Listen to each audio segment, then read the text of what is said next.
It's the middle of the summer, but many parents are already making their back-to-school lists.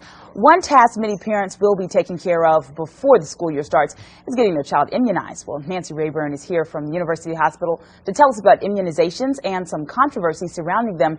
So, Nancy, let's just start with what exactly immunizations are. Right. After immunization, the body reacts by producing antibodies that recognize particular parts of a specific germ, so that when we are exposed to the disease, the actual disease itself, the antibodies are already in place and the body knows how to fight it, thus preventing illness. So that's called immunity. Now, I know there's been some debate in the medical community, and oddly enough, I guess, people in Hollywood have come forward, and some people have said there's a link between getting your child vaccinated and autism. Is that correct? And just kind of talk about that and if that's true or not. Sure. Autism is a very serious disease. In fact, it's heart-wrenching. And unfortunately, we don't have a lot of answers about the specific cause of autism. But what we do know is that numerous studies have found no link between autism and vaccines.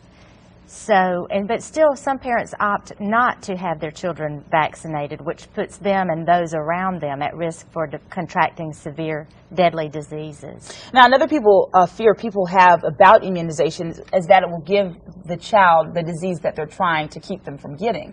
And kind of talk about that and if that's true or not. Right. That's one of the most common concerns that we see with vaccinations today. It's impossible to get the virus from a vaccine made with a dead virus.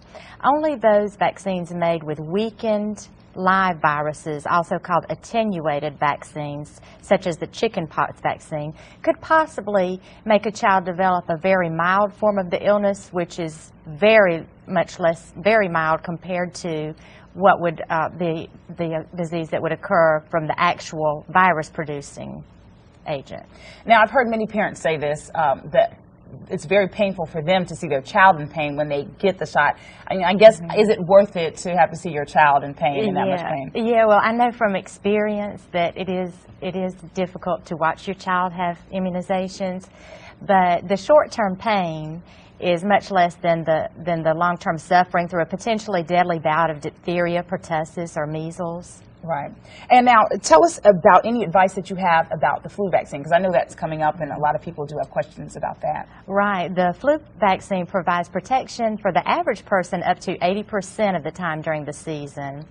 But remember that having been immunized last year for the flu won't protect you this year, because the flu viruses constantly change, as we recently saw with the swine flu, and protection wears off. So every year, we all have to get our flu shots. And that is not true for most other immunizations, is that correct? Right. Once you have them, then... Right, there's a schedule, and the doctor, the pediatrician or the physician will keep up with the certain schedule, the particular schedule, but for everyone, we must all have a flu shot every year. Every year. Mm-hmm. All right. And of course, like always, if anybody has any questions, they can always call Ask a Nurse. Right. Toll-free, 1-800-476-7378. or local 706-737-8423. All right, as always, it's been a pleasure. Thanks, Ariel. See you next week, Nancy.